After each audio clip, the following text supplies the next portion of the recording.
Tehran کے ایک جوان نے مجھے بتایا جو بالکل دیوانہ ہو چکا تھا۔ خدا گواہ ہے، وہ ایسے تڑپ رہا تھا جیسے مچھلی بغیر پانی کے تڑپتی ہے۔ وہ کانپ رہا تھا، رو رہا تھا، چاہتا تھا کہ مر جائے۔ اس نے کہا، حاجی، میں نے خواب دیکھا کہ میرے گھر کی گھنٹی بجی۔ میں نے فون رکھا اور دیکھا کہ ایک خوبصورت نورانی سید جوان عالم ہے۔ انہوں نے میرا نام لے کر کہا، کیا یہ آپ کا گھر ہے؟ میں نے کہا، جی ہاں۔ میں نے پوچھا، آپ کون ہیں؟ انہوں نے کہا، میں سید مہدی ہوں۔ انہوں نے کہا، کیا اجازت ہے میں اندر آ جاؤں؟ وہ کہتا ہے، میں نے خواب میں دیکھا گھر میں وہ چیزیں ہیں جو امام کو پسند نہیں ہیں۔ میں نے کہا، اف، یہ حالت! میں نے کہا، آپ پر قربان جاؤں، 2 منٹ صبر کیجئے تاکہ میں گھر کو آمادہ کر لوں، پھر آ جائیے گا۔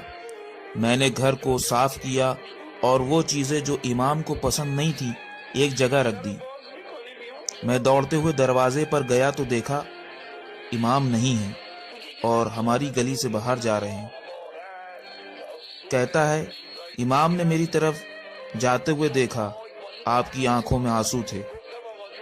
انہوں نے میری طرف دیکھا اور فرمایا، خدایا، میں نے ایک ایک کے گھر میں دستک دی مگر کسی نے بھی مجھے اندر آنے نہیں دیا۔ سب کہتے ہیں 2 منٹ صبر کریے، کسی نے بھی مجھے اندر نہیں آنے دیا۔ تہران کے ایک جوان نے مجھے بتایا جو بالکل دیوانہ ہو چکا تھا۔ خدا گواہ ہے، وہ ایسے تڑپ رہا تھا جیسے مچھلی بغیر پانی کے تڑپتی ہے۔ وہ کانپ رہا تھا، رو رہا تھا، چاہتا تھا کہ مر جائے۔ اس نے کہا، حاجی، میں نے خواب دیکھا کہ میرے گھر کی گھنٹی بجی۔ میں نے فون رکھا اور دیکھا کہ ایک خوبصورت نورانی سید جوان عالم ہے۔ انہوں نے میرا نام لے کر کہا، کیا یہ آپ کا گھر ہے؟ میں نے کہا، جی ہاں۔ میں نے پوچھا، آپ کون ہیں؟ انہوں نے کہا، میں سید مہدی ہوں۔ انہوں نے کہا، کیا اجازت ہے میں اندر آ جاؤں؟ وہ کہتا ہے، میں نے خواب میں دیکھا گھر میں وہ چیزیں ہیں جو امام کو پسند نہیں ہیں۔ میں نے کہا، اف، یہ حالت!